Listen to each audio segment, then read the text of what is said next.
Dieu. Alléluia. Merci les chantres. Vraiment que Dieu vous bénisse.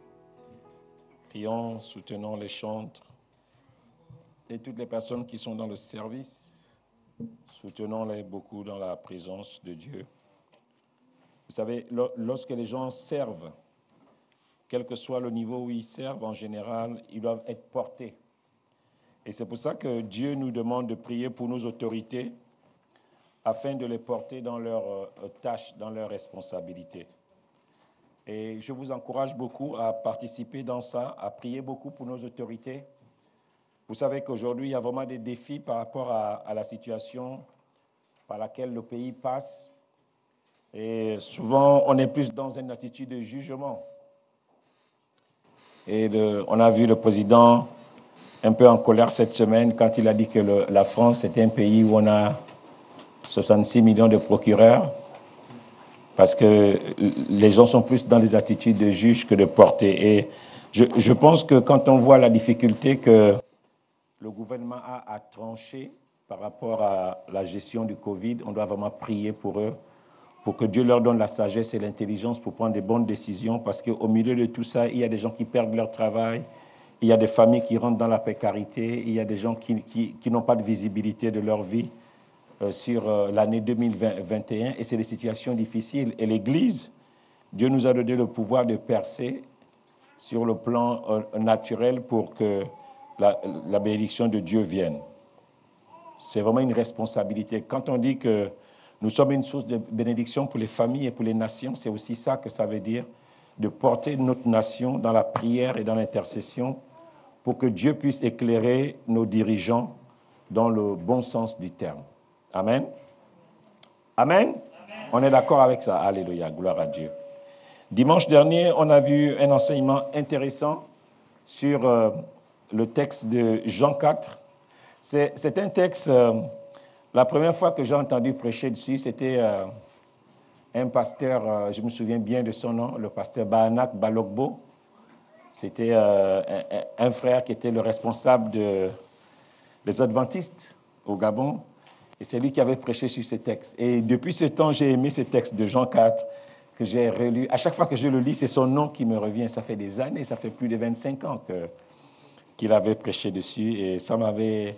C'était la première fois que j'entendais parler de cette histoire de la Samaritaine, de la femme samaritaine et du Seigneur. Et quelque chose qui était intéressant dans ce qu'on nous a dit dimanche dernier, c'était vraiment la problématique que l'enseignant Lévy a développée autour de l'insatisfaction. Il disait que l'insatisfaction, c'est quelque chose qui est terrible, qui peut nous pousser à faire des mauvais choix. L'insatisfaction aussi, c'est quelque chose qui peut nous perdre parce qu'il peut nous faire passer à côté de la grâce que nous avons, parce que simplement, nous n'arrivons pas à réaliser, à saisir la grâce qui est à nos côtés. Et donc, Dieu ne veut pas qu'on reste dans cette état d'insatisfaction, et Dieu veut véritablement nous sortir de là pour que nous arrivions à jouir et à bénéficier de ses promesses.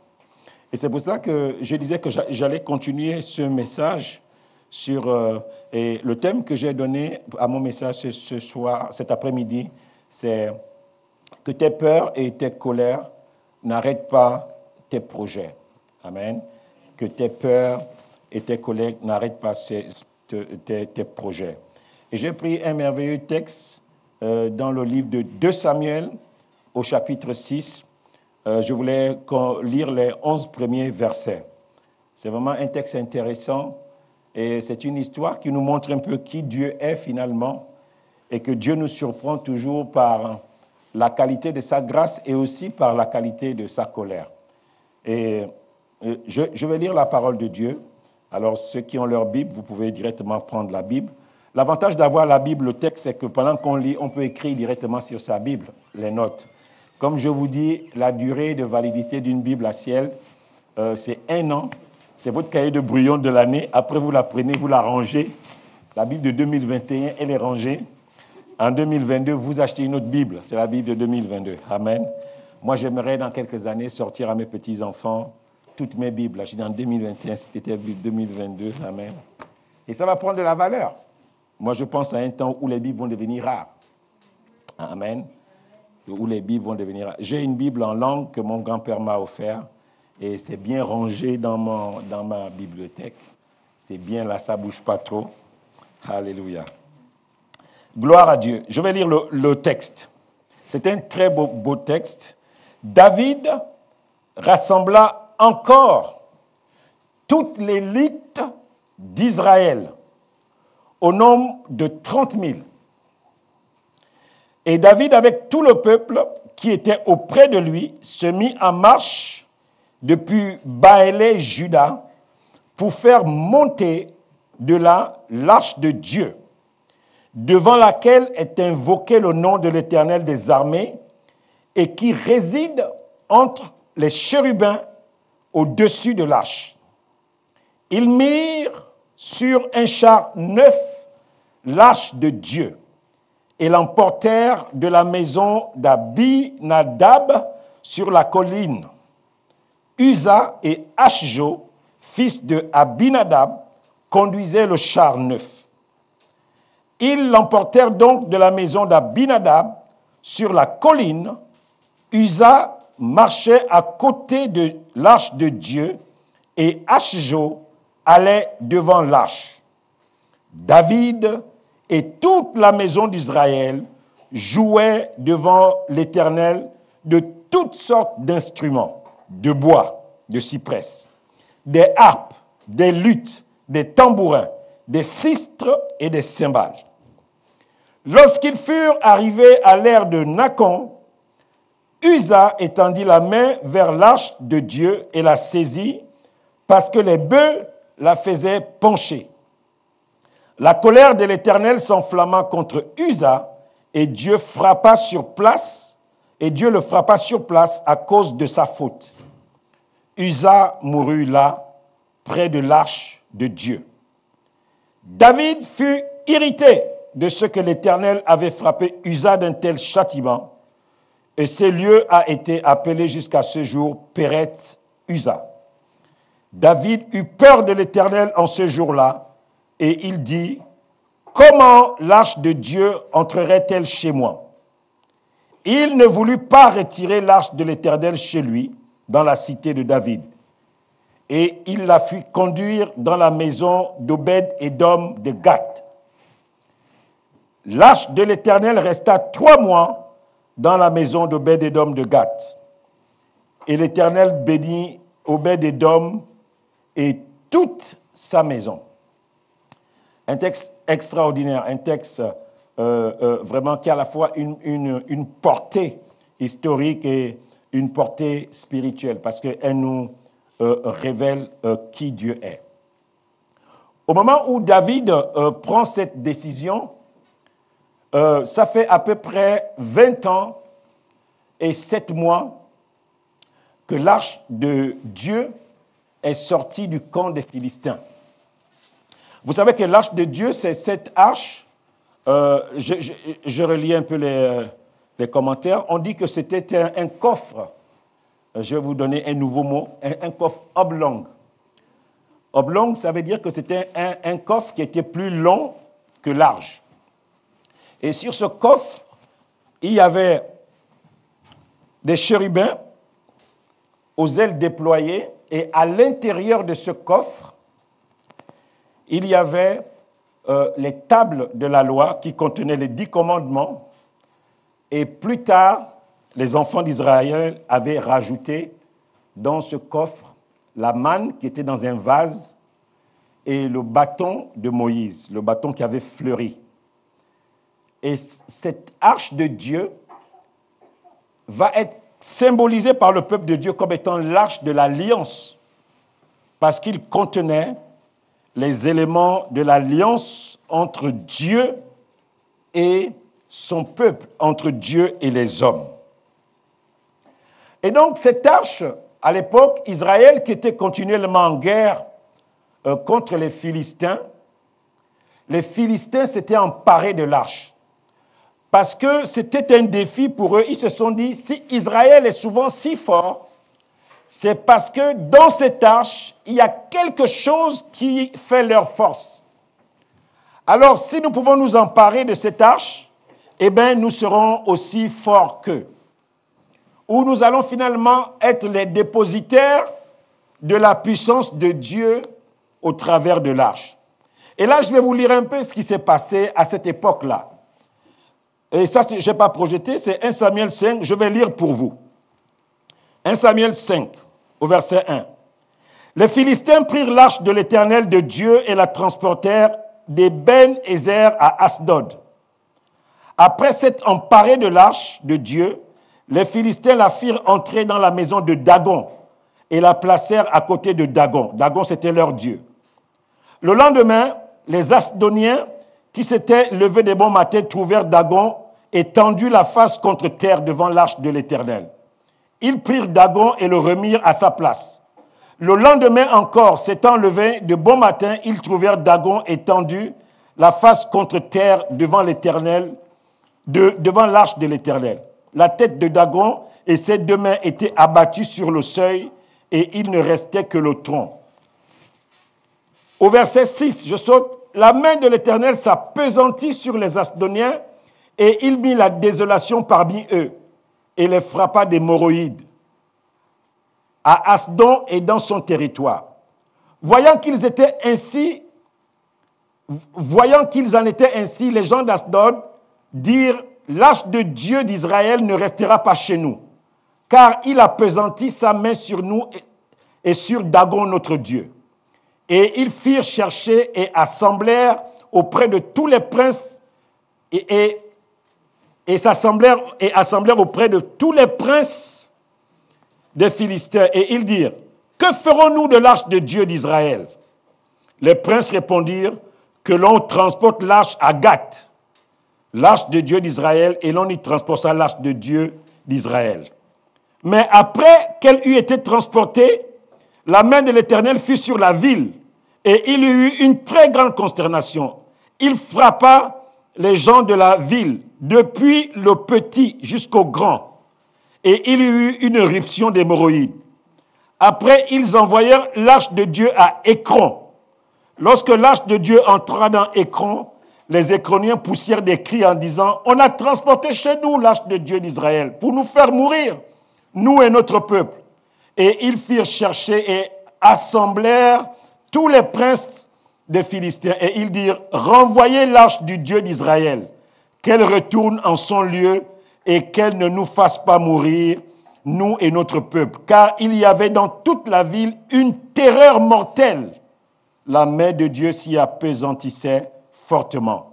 Les gens qui ne mouraient pas étaient frappés d'hémorroïdes et les cris de la ville montaient jusqu'au ciel. Donc c'était terrible. Les Philistins, en croyant bien faire, se sont retrouvés en difficulté.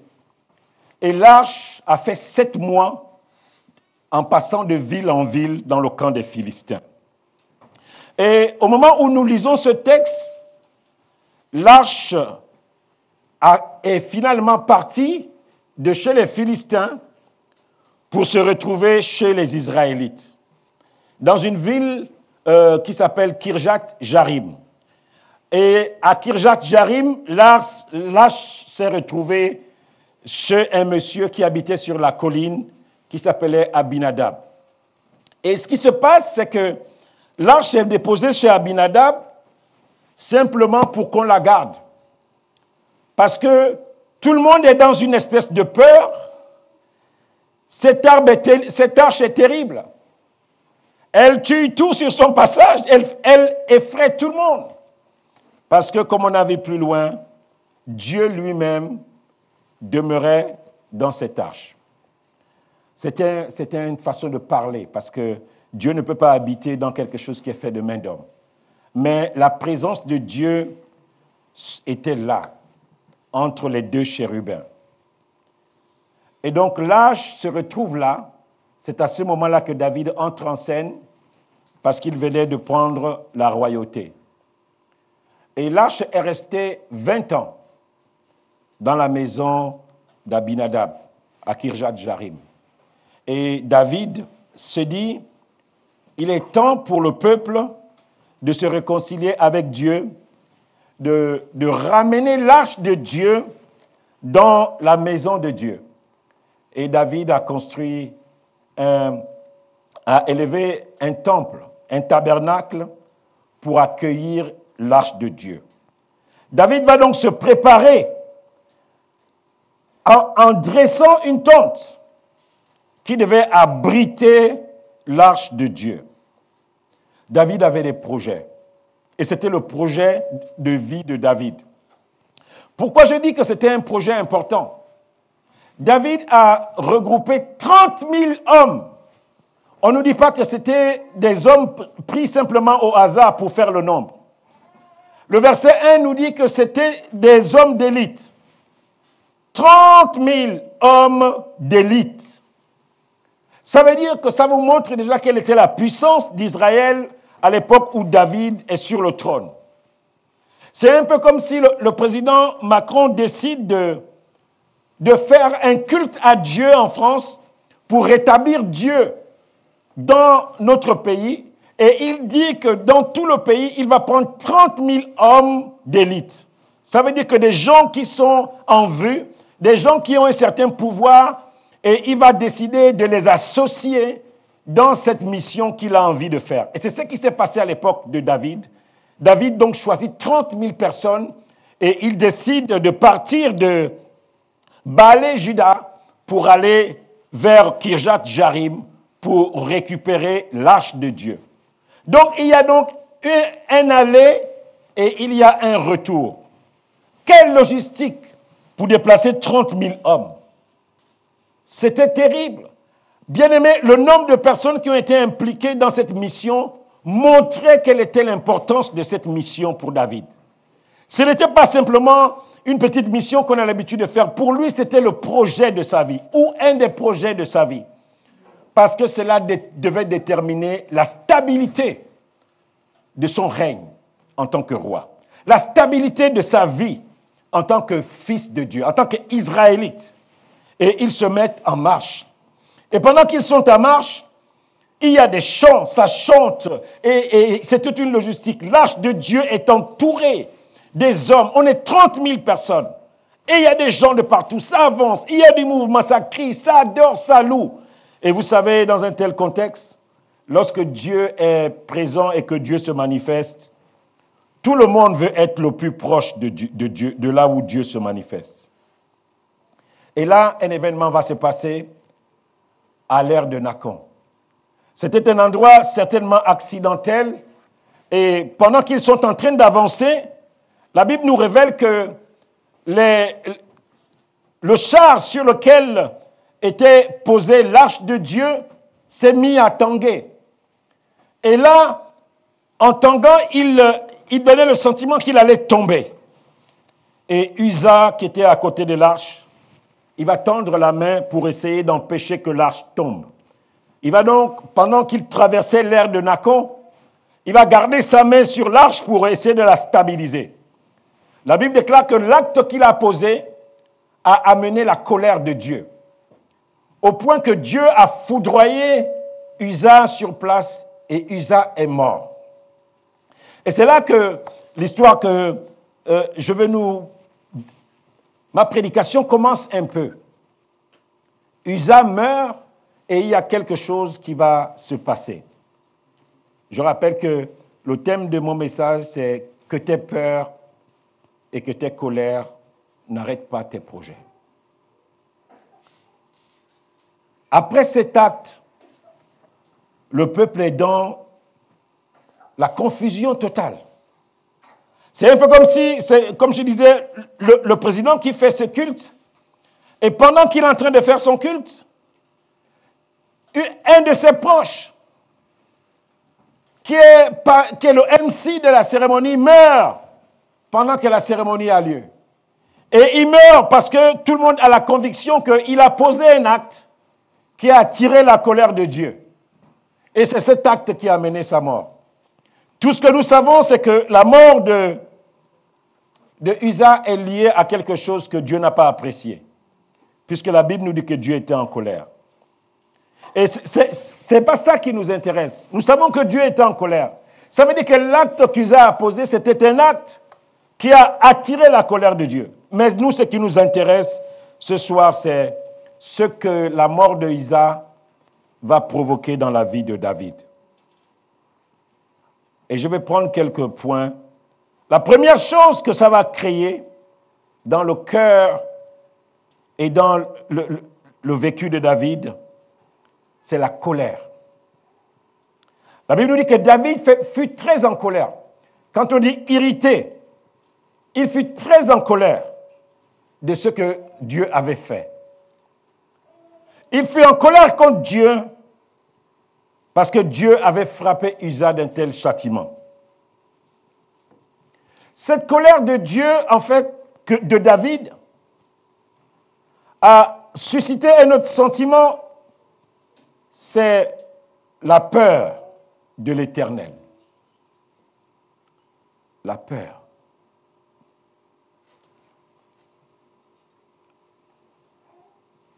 La colère, c'est quelque chose qui vient avec la frustration. Parce que je ne sais plus finalement, Seigneur, qu'est-ce que tu me veux? Ça fait 21 ans que ta présence n'est pas au milieu de ton peuple. Et moi, je viens et je décide de rétablir ta présence au milieu de nous. Et j'engage toute l'élite parce que toutes les personnes qui sont engagées ont la capacité d'influencer leur famille, d'influencer d'autres personnes. Et moi, Seigneur, je me lance dans cette mission. Et toi, tout ce que tu trouves à faire, Seigneur, c'est de venir tuer une des personnes qui est quelqu'un qui m'est cher. David, toute sa théologie est remise en cause. Il va commencer d'aller chercher dans sa vie qu'est-ce qui ne va pas. C'est un peu le sentiment qu'on a lorsqu'on décide de mettre notre vie en règle. On décide de ranger notre vie. Et qu'au moment où ça fait depuis quelque temps qu'on a mis en place des processus ou des actes qu'on a posés pour ranger notre vie, on a le sentiment que Dieu permet qu'à ce moment-là, quelque chose vienne casser ce rythme, quelque chose vienne casser cette lancée que j'ai prise en voulant mettre ma vie en règle. Et plusieurs parmi nous, nous sommes passés par là. Nous avons ressenti de la colère parce que au moment où, Seigneur, j'ai décidé de mettre ma vie en règle, que ce soit sur le plan sentimental, que ce soit dans ma relation avec toi, que ce soit dans mon engagement pour Dieu, c'est à ce moment-là que j'ai perdu mon travail. C'est à ce moment-là que j'ai perdu mon fils. C'est à ce moment-là que j'ai perdu la personne que j'aimais le plus. C'est à ce moment-là que ça faisait depuis 10 ans que je n'avais pas de travail. C'est à ce moment-là que j'ai le sentiment que les choses empiraient. Et c'est le sentiment que David a eu ce jour-là. Il a eu le sentiment que finalement, que ça ne servait à rien de se consacrer pour Dieu. C'est ça qui entraînait la colère. C'est ça qui entraînait la frustration. David a dit se dire, mais Seigneur, ça fait 21 ans que cet acte, que cette tâche n'est pas à Jérusalem. 21 ans. Il a dit se dire, peut-être qu'il ne faut pas que j'essaie de trop me consacrer. Je vois telle personne, il arrive à vivre sa petite vie chrétienne, et puis ça a l'air de marcher pour lui. Pourquoi chercher trop? J'aurais pu laisser faire comme Samuel. Pendant qu'il était roi, il a laissé l'arche. Saül, il a laissé l'arche chez les Philistins. Pourquoi je veux faire ça? Toutes sortes de culpabilités passaient dans la tête de David. Et cette culpabilité, ces questions sans réponse ont entraîné la peur, la terreur. Je ne comprends plus Dieu. Seigneur, je ne te comprends plus. Et pendant ce temps, toute l'ambiance est plombée. Tous ces 30 000 hommes sont arrêtés. Parce que chacun apporte son commentaire. Chaque personne essaie d'interpréter. Mais si Dieu était avec nous, pourquoi Dieu a permis que pendant qu'on est en train de transporter l'arche, Usa meurt. Si Dieu est avec nous, pourquoi l'œuvre-là n'avance pas? Si Dieu est avec nous, pourquoi à chaque fois il faut qu'il y ait des histoires? Si Dieu est avec nous, pourquoi ma vie n'est pas claire? Si Dieu est avec nous, ça fait 5 ans que je n'ai pas de travail. Si Dieu est avec moi, pourquoi telle situation, j'ai du mal à faire des enfants? Si Dieu est avec moi. Et il y avait des commentateurs partout, chacun, il y avait des petits groupes qui commençaient à se créer, des mouvements. David était dans la peur. C'est souvent le sentiment qu'on a lorsque nous n'avons pas de réponse et qu'on a le sentiment que Dieu s'est retiré de nous. On ne sait plus quel acte poser. On a tout essayé, jeûne de 3 jours, de 21 jours, les jeûnes d'Esther, les jeûnes de Marie, les jeûnes du pape Jean-Paul VI, les jeûnes de ceci, les jeûnes de cela. Ça me fait rire souvent lorsque je vois les chrétiens avec... Est-ce que tu as déjà fini ton jeûne d'Esther, ton jeûne de Gédéon, ton jeûne de tel? Et là, ça défile. On a tout tenté, ça, rien ne marche. Et on est dans la peur. On a le sentiment que finalement, c'est en vain que l'on sert Dieu. On a le sentiment qu'on gagnerait à quelque part vivre sa vie. Et quelque chose de dramatique va se passer. Je parle sur le thème « Ne laisse pas tes peurs et tes colères arrêter tes projets ».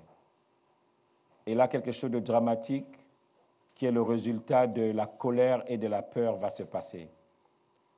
David va décider de tout arrêter. Il va décider de tout arrêter. Seigneur, c'est bon, on arrête tout. Vous savez, même dans un couple, la colère et la peur peuvent nous amener à prendre des décisions qui peuvent nous être fatales. La colère et la peur peuvent nous mettre dans des positionnements qui peuvent nous coûter. Et David, au milieu de tout ça, il dit qu'on arrête tout. Et le peuple regarde. Mais David, qu'est-ce qu'on fait? Usa, on peut le ramasser et puis on peut l'enterrer dignement. David, il se dit, il ne voulut pas retirer l'arche de l'Éternel. Il ne voulait plus l'amener à destination. C'est le sentiment qu'on a lorsque on s'engage avec Dieu et qu'on est fatigué parce qu'on ne comprend plus Dieu. Les frères te cherchent, mes sœurs, frères, ça fait 2 jours, 2 dimanches, je ne te vois pas au culte. Et nous avons ce genre de réponse. Ah non, j'ai d'abord envie de prendre du temps avec mon Dieu. J'ai d'abord envie de me retrouver avec Dieu parce que je ne comprends pas.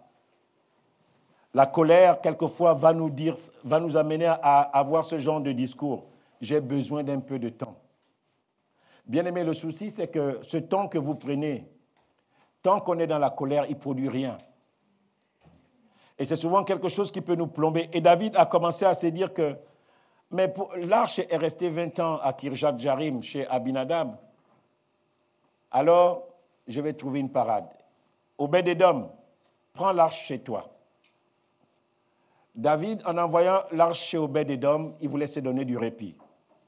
Et c'est souvent ce qui se passe quand on prend du repos. Frère, pourquoi tu ne viens plus à l'église? Sœur, pourquoi tu ne viens plus? Non, j'ai besoin d'abord de prendre du temps avec Dieu. En réalité, on veut simplement faire une coupure.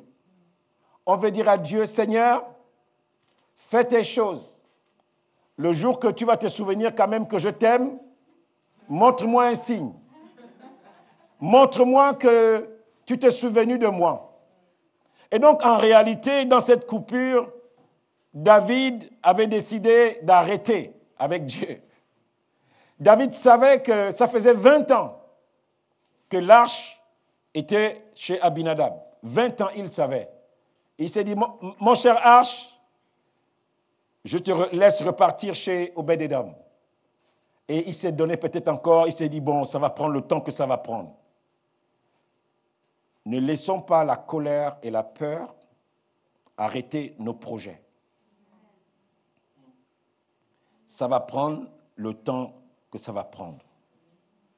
Lorsque nos décisions sont motivées par des sentiments inavoués, on ne peut pas bénéficier de la grâce de Dieu. Lorsque nos motivations sont en réalité motivées Lorsque nous sommes motivés par des sentiments inavoués, Dieu n'est pas avec nous. Et c'est ce qui s'est passé en réalité. David a dit, OK, on refait comme ça s'est passé à Kirjat Jarim. Obed-Edom, prends l'arche chez toi. Alors, ce qui s'est passé à Kirjat Jarim, à la maison d'Abinadab, quand vous lisez le texte, la Bible nous révèle qu'on avait mis l'arche là-bas parce qu'on ne savait plus quoi en faire. Tout le monde avait peur de l'arche. Ils ont construit une case, ils ont enfermé l'arche et ils ont appelé 2 petits-enfants. On les a consacrés, on dit que vous allez être les gardiens. Parce qu'on ne sait jamais, peut-être que les Philistins vont vouloir se réveiller un beau matin pour vouloir venir reprendre l'arche. Vous allez donc garder. Donc ces jeunes enfants venaient, ils se relayaient pour garder l'arche. Mais lorsque l'arche va chez Obed-Edom, Obed-Edom a un regard différent. Il développe un culte. Il développe une adoration avec l'arche. 1 jour, 2 jours, 1 semaine, Obed-Edom a commencé à réaliser que chez lui, la maladie s'était éloignée de sa maison. Il a commencé à regarder dans ses champs. Il s'est rendu compte que là où les plantes avaient du mal à pousser, l'herbe reverdissait. Il s'est rendu compte que la joie était revenue dans sa maison. Il s'est rendu compte que l'ambiance dans sa maison était différente. Il s'est rendu compte que là où il y avait des blocages, les portes ont commencé à s'ouvrir. Il s'est rendu compte qu'il y avait une grâce particulière qui animait sa maison. Et les gens qui rendaient visite à Obed-Edom ont commencé à se rendre compte qu'il y avait un changement dans la vie d'Obed-Edom. 1 semaine, 2 semaines, 3 semaines, 4 semaines, 1 mois, 2 mois, 3 mois. La bénédiction avait atteint son comble. Parce que Obed-Edom avait compris qu'il fallait être avec Dieu dans une attitude d'adoration. Dans une attitude où, lorsque Dieu est au milieu de moi, quel que soit ce qui m'arrive, je dois avancer. Je ne dois pas saisir des fausses motivations ou m'accrocher à mon histoire ou changer de trajectoire. Il aurait pu dire, David, moi ton affaire là, je sais déjà ce qui s'est passé chez les Philistins. Là, vous vous baladez avec votre Dieu, je ne vais pas me retrouver dans les problèmes, débrouille-toi. Ce n'est pas ce qu'il a fait. L'histoire se termine bien parce que c'est arrivé aux oreilles de David. Et David a décidé de se repentir. Je ne sais pas cet après-midi ce que ce texte te dit. Mais David a changé la trajectoire de l'arche de l'Alliance à cause de ce qui s'était passé. Et le Seigneur parle à quelqu'un cet après-midi. Tu n'es peut-être pas content de la qualité de ta vie aujourd'hui. Ce que tu es, c'est toujours pas ce que tu as rêvé être. Tu n'es pas content de ce que Dieu a fait de ta vie. Du moins, c'est ce que tu crois. Mais le Seigneur ne veut pas que tu changes de trajectoire. Vous savez, il y a des difficultés par lesquelles on passe qui nous amènent à prendre des décisions qui nous coûtent cher. Ne prends pas des décisions de façon hâtive. C'est peut-être 3 mois que David, mais ça aurait pu durer longtemps. Ça aurait pu prendre 5, 6 ans. Et David aurait été privé de la grâce. Et le Seigneur veut vraiment régler avec nous cet après-midi. Nous qui prenons souvent des décisions, nous qui prenons souvent des positionnements guidés par les émotions du moment. Et quelquefois, Dieu nous a lancés dans une trajectoire et nous allons quitter cette trajectoire à cause des difficultés par lesquelles nous passons. À cause des situations difficiles qui sont présentes en nous. Mais Dieu te dit, il peut te donner la force pour aller au-delà. Parce que ce désir d'avancer, c'est ton projet. Ce n'est pas le projet de Dieu. C'est David qui a décidé d'aller prendre l'arche. C'était son projet. Parce qu'il sait ce que Dieu a fait dans sa vie jusqu'au moment où il décide de mettre en place ce projet. Il sait qui est Dieu. Il sait jusqu'où Dieu est capable de le conduire. Il sait que quand Dieu est avec toi, qui sera contre toi? Il le sait. Et il sait que sa vie n'a pas de sens si Dieu n'est pas rétabli dans sa royauté et si Dieu n'est pas rétabli dans sa vie. Mais le même David qui sait tout ça, il va changer de trajectoire à cause de la situation par laquelle il passait. Et ça nous arrive tous, dans nos vies, dans nos études, dans notre travail, dans notre famille, là où nous avons eu des projets. Ce que Dieu veut des fois, c'est que tu pleures et que tu avances.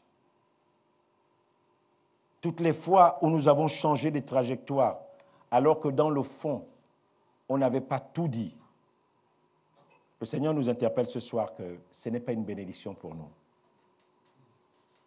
Ce n'est pas une bénédiction. Et plusieurs fois, on a dit, maintenant je veux faire ça. Mais tu sais au fond de ton cœur que ta motivation n'est pas pure. Mais personne ne le sait. Toi seul, dans ton coin, tu le sais.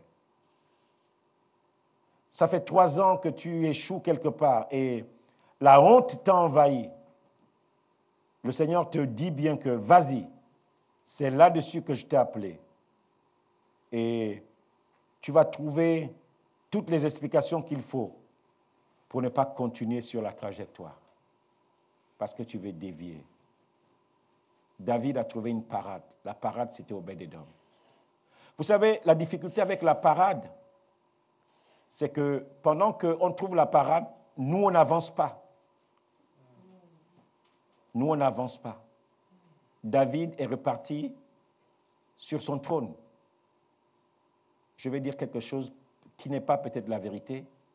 Il s'en foutait un peu de Dieu. J'ai voulu bien faire. Seigneur, j'ai déployé ma force et mon zèle pour te servir.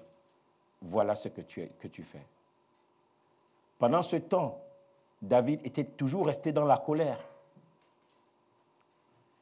Le problème, c'est que quand tu es dans la colère, ceux qui restent fidèles, Dieu les bénit. Pendant que tu es dans les bouderies, c'est là que tu vas apprendre que, oh, mais tu sais le frère qui est arrivé là dernièrement là. Ah, mais vraiment, c'est que si tu sais comment Dieu l'a béni, waouh! Tu te souviens de telle sœur là, au moment où tu as quitté l'église là, au moment où tu t'es retiré là, il y a une sœur qui était arrivée là, oh là là, mais si tu vois le boulot, si tu vois vraiment comment Dieu l'a relevé, mais vraiment, elle brille de 1000 feux. Et c'est là que tu dis, mince. Pendant que tu es dans les bouderies, les autres avancent. David est resté dans 3 mois de bouderie. Le premier jour où il a appris que la consécration que tu as refusée là où c'est parti là-bas, c'est chaud. Il a dit, bon, oh, c'est toujours comme ça au départ. Hein. Moi aussi, je connais ça. 1 mois, 2 mois, il était toujours aigri. Jusqu'à ce qu'on ait dit, mais va quand même voir ce qui se passe chez Obed-Édom. La Bible déclare que l'Éternel avait béni Obed-Édom et toute sa maison. Je veux arrêter là et je veux qu'on ferme nos yeux et qu'on essaie de voir un peu notre vie. Que chacun essaie vraiment de rentrer en lui-même. Et comme disait David dans cette prière, éprouve-moi, ô Dieu, et connais mon cœur. Regarde si je suis sur la bonne voie. Je veux vraiment que chacun de nous essayons de nous remettre à la place de David. Nous essayons de revoir toutes les fois où nous sommes rentrés dans les bouderies avec Dieu, où nous sommes rentrés dans les bouderies dans notre couple, où nous sommes rentrés dans les bouderies parce qu'on n'était pas d'accord avec la façon dont Dieu nous avait conduits. On n'était pas d'accord avec comment les choses se passaient dans notre vie. Nous sommes restés dans les bouderies. Et le Seigneur nous interpelle ce soir en disant que si le projet de ta trajectoire, tu es convaincu, comme l'a été David, qu'il vient de Dieu, alors sois capable de payer le prix qu'il faut pour aller jusqu'au bout. Parce que Dieu, lui, il n'abandonne pas à cause des difficultés. Dieu, lui, il n'abandonne pas à cause des obstacles que tu trouves en chemin. En chemin, quelque chose qui t'est cher, ça va être ton orgueil. Ça fait depuis 10 ans, 15 ans, tu trimes. Ton orgueil peut être touché. Mais ce n'est pas parce que ton orgueil est touché que Dieu t'a abandonné. Dieu ne t'a pas abandonné parce qu'il sait le prix que tu as payé. Il sait le prix de la consécration que tu as payé. Et c'est pour ça que Dieu n'a pas laissé tomber David. Il a dit à David que si tu maintiens le prix de la consécration, comme l'a fait Obed-Édom, la même bénédiction qu'il y a eu dans la maison de Obed-Édom viendra dans ta maison. Je veux que nous puissions prier quelque temps, chacun pour sa part, je ne sais pas. Dis à Dieu quelque chose. Moi, ce message m'a vraiment interpellé parce que moi aussi, j'ai été dans les bouderies des fois. J'ai été dans les situations où tu dis, Seigneur, c'est bon, je suis fatigué, tu me surprends, tu me fais peur maintenant parce que je ne sais plus sur quel angle te saisir. Je ne sais plus sur quel pied m'appuyer, Seigneur, pour avancer avec toi. Mais le Seigneur te dit que si le projet dans lequel tu es engagé, tu es convaincu que c'est Dieu, parce qu'avant que tu ne rentres dans des questionnements, ne change pas de trajectoire. Ne change pas de trajectoire. Ce n'est pas les difficultés qui décident de la trajectoire. Si Dieu est avec toi, personne ne peut être contre toi.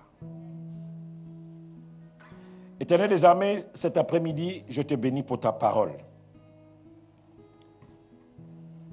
Seigneur, que la vie de Dieu vienne sur cette parole. Selon que tu dis que tu envoies ta parole et ta parole nous répare. Ta parole nous guérit. Tu envoies ta parole et elle nous pousse à faire des bons choix.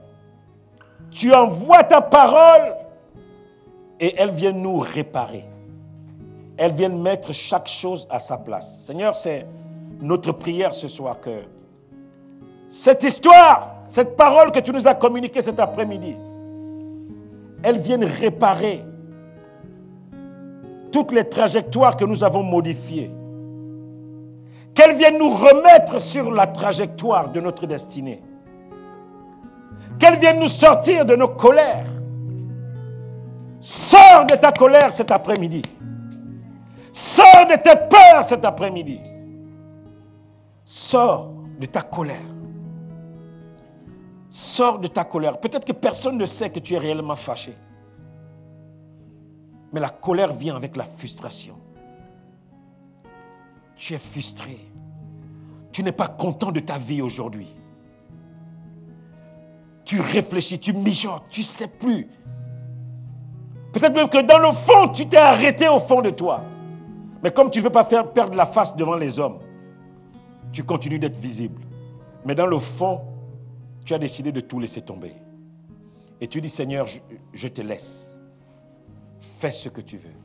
Seigneur, ce soir, je prie, je m'associe à chaque personne qui était sur la mauvaise trajectoire. Je m'associe ce soir à toutes ces personnes qui ont peut-être qui ont décidé de te laisser vivre ta vie et toi aussi de les laisser vivre leur vie.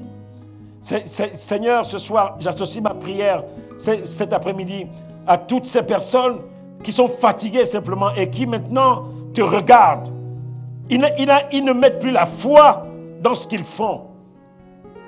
Ils savent que tu es Dieu, mais ils ne veulent plus se mouiller pour toi. Ils sont simplement là.